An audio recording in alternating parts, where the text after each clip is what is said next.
Tension ছাড়া মানুষ খুঁজে পাওয়া কঠিন ব্যাপার। অনেকেই শারীরিক সুস্থতার দিকে নজর দিতে গিয়ে মানসিক স্বাস্থ্যের কথা একেবারেই ভুলে যায়। কিন্তু মানসিক স্বাস্থ্য অবহেলা করার বিষয় নয়। সকালবেলা ফ্রেশ মাইন্ডে কাজ করার সময় কোনো অসুবিধা হয় না, কারণ দিনের শুরুতে বেশ এনার্জি থাকে। কিন্তু বেলা বাড়ার সাথে সাথে কাজের চাপে কাহিল হয়ে আমরা ক্লান্ত হয়ে পড়ি।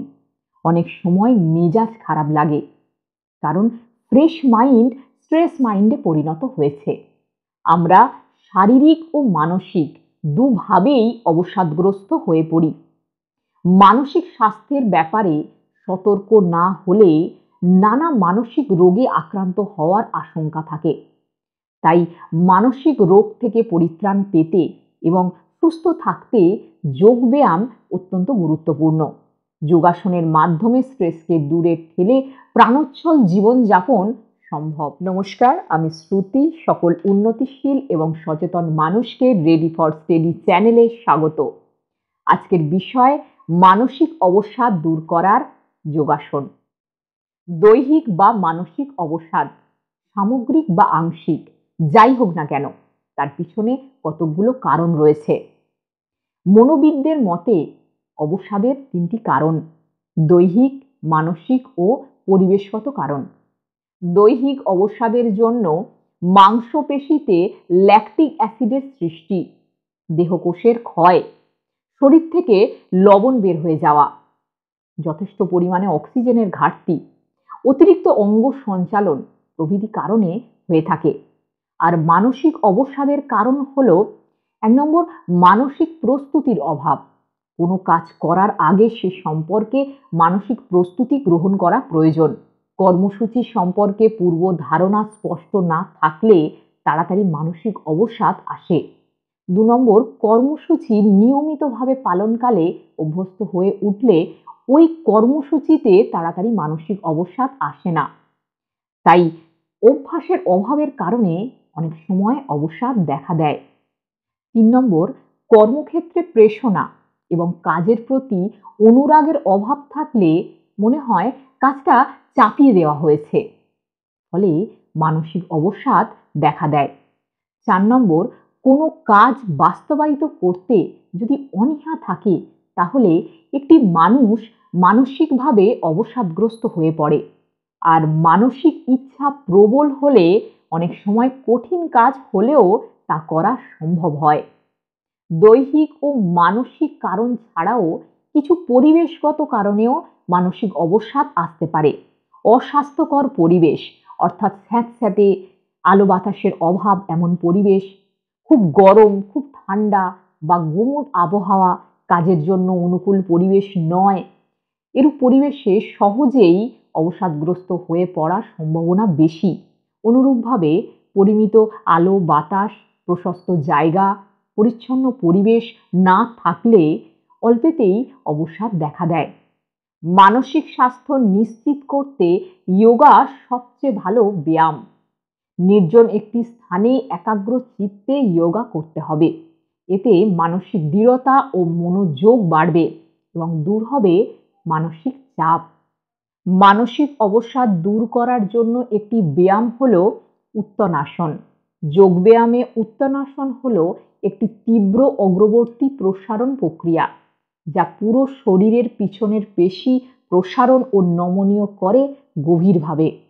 উত্তনাসন শরীরে অক্সিজেনের পরিমাণ বাড়ায়, রক্ত সঞ্চালন সক্রিয় করে দ্রুত মস্তিষ্কে পৌঁছায়, যে স্থান থেকে রক্ত সরাসরি হৃৎপিণ্ডে গমন করে।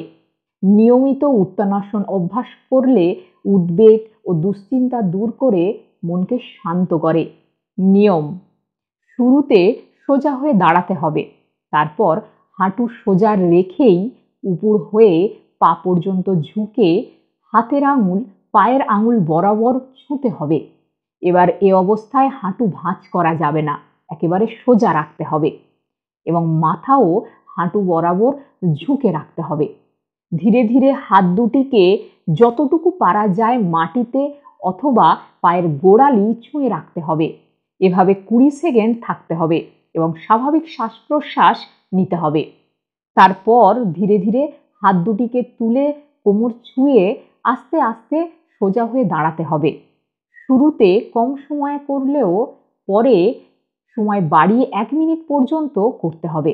বিপরীতকরণী মুদ্রা, এটি প্রথম যখন অভ্যাস করবে তখন যতটা সম্ভব আরামদায়ক এবং উপযোগী পরিবেশে অভ্যাস করবে। এটি অভ্যাসের সময় কোনো দেওয়ালের সামনে অভ্যাস করো বা কোনো যোগা ট্রেনারের সাহায্য নিতে পারো। যোগ ম্যাটের উপরে প্রথমে চিত হয়ে শুয়ে পড়ো। পা দুটি জড়ো করে মাথার দিকে তুলতে হবে। হাত দুটি দিয়ে নিতম্ব ধরে রাখো, হাঁটু যেন না ভাঙে। পায়ের বুড়ো আঙুল চোখ বরাবর থাকবে। শ্বাস প্রশ্বাস স্বাভাবিক রেখে মনে মনে 10 থেকে 20 গুনতে হবে। এইভাবে 2 মাত্রায় অভ্যাস করো। সকালবেলা খালি পেটে এটি অভ্যাস করা ভালো। উপকারিতা, বিপরীতকরণী মুদ্রা নিয়মিত অভ্যাস করলে আমাদের নার্ভাস সিস্টেম উন্নত হয়, ফলে রক্ত সঞ্চালন বাড়ে।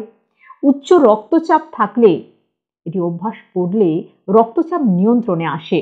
বিপরীতকরণী মুদ্রার ফলে টেনশন কমে, পিঠের ব্যথা সারে। ঘাড়ে ও কাঁধে ব্যথা থাকলে এই মুদ্রা তোমার জন্য লাভজনক হবে। এটি অভ্যাস করলে ঘুম ভালো হয়, মনের উপর থেকে চাপ কমে এবং হজম ক্ষমতা ভালো হয়। শবাসন, এই আসন হলো যোগব্যায়ামের শেষ আসন। মানসিক স্বাস্থ্য ভালো রাখতে এবং শরীরকে শিথিল রাখতে এই আসন চমৎকার কাজ করে। নিয়ম, একটি সমতল জায়গায় সোজা হয়ে শুয়ে পড়তে হবে এবং হাত দুটিকে শরীরের দুপাশে শিথিল করে ছেড়ে রাখতে হবে। চোখ দুটিকে বন্ধ রাখতে হবে এবং মুখমণ্ডলকে একেবারে সোজা রেখে স্বাভাবিক শ্বাস প্রশ্বাস নিতে হবে। এভাবে আরাম করে 10 মিনিট শুয়ে থাকতে হবে। এই হলো শবাসন। ব্যায়াম শুরু করার আগে কিছু সতর্কতা মানতে হবে। যাদের উচ্চ রক্তচাপ আছে, শ্বাসকষ্টের সমস্যা আছে বা আর্থ্রাইটিস আছে, তাদের অবশ্যই ডাক্তারের পরামর্শ নিয়ে ব্যায়াম শুরু করতে হবে। কোনো ভালো প্রশিক্ষকের মাধ্যমে এ বিষয়ে শিক্ষা নিয়ে শুরু করাই ভালো হবে। নয়তো না বুঝে করলে বিভিন্ন শারীরিক সমস্যা দেখা দিতে পারে। কয়েকদিন ব্যায়াম করে ছেড়ে দিলেও কোনো ফলাফল পাওয়া যাবে না। ধৈর্য ধরে নিয়মিত যোগব্যায়াম অভ্যাস করলে ভালো ফলাফল পাওয়া যায়। মানসিক অবসাদ দূর করার জন্য দিনে অন্তত একবার যোগব্যায়াম অভ্যাস করা প্রয়োজন। সকলে খুব ভালো থাকো, সুস্থ থাকো। ভিডিওটি কেমন লাগলো অবশ্যই জানিও।